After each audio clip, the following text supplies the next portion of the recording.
Здравейте! В този урок ще разгледаме основните математически оператори в Java. Задаваме нашия клас, в който ще пишем нашия код. Слагаме ето тази отметка и натискаме Finish. Изтриваме този код тук и за нашето упражнение ще напиша нашия ред, с който принтирам неща в конзолата. Първото действие, което ще разгледаме е събиране. Както и в математиката, така и тук. Знакът за събиране е същият. И сега тук ще покажа събирането. 5 плюс 5. Така, копирам този ред. Тук пишем минус. Отново си копирам този ред. Тук ще е умножение. Тук ще е деление.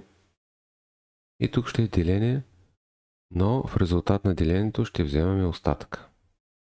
Нека да стартираме тази програма. Записваме я и стартираме. Виждаме резултата, който получаваме от всеки ред. От първия ред 5 плюс 5 е 10. 5 минус 5 0. 5 по 5 25. 5 делено на 5 е 1. И 5 делено на 5, като вземем остатъка, е 0. Тук ще направя промени и ще пиша 10 делено на 3. В този случай ще пусна пак програмата. Резултатът ще бъде 1.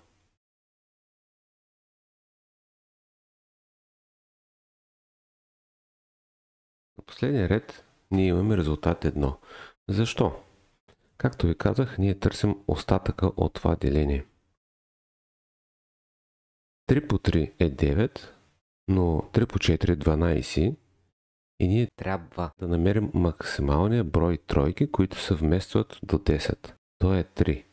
Но тъй като 3 по 3 е 9, не се получава 10 от умножението и парим от 10 9 и получаваме остатък 1. Ако тук сложа 10 и тук сложа 3 и отново пуснем програмата,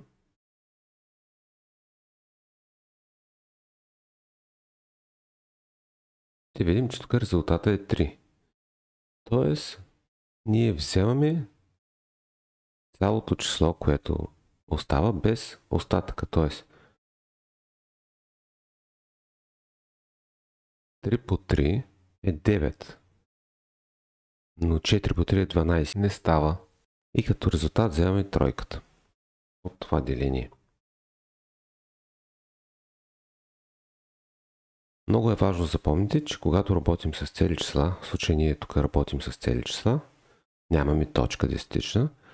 При делението на цели числа вземаме резултата без остатъка при това деление, а при този тип деление при цели числа вземаме остатъка без да се интересуваме от резултата.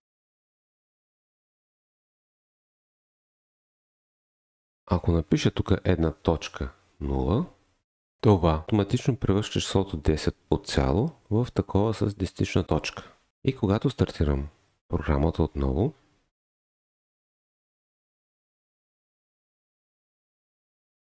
виждаме, че тук имаме 3 точка, 3, 3, 3 и така нататък. Вече това е точен резултат от нашето деление.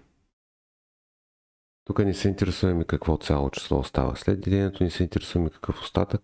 Тук си получаваме числото точното, което е резултат на делението на тези две числа. Този е тънкият момент, който трябва да разберете относно делението на цели числа и числа с десетична точка. Това е за сега за математическите оператори. Благодаря, че гледахте това видео и се видим в следващото.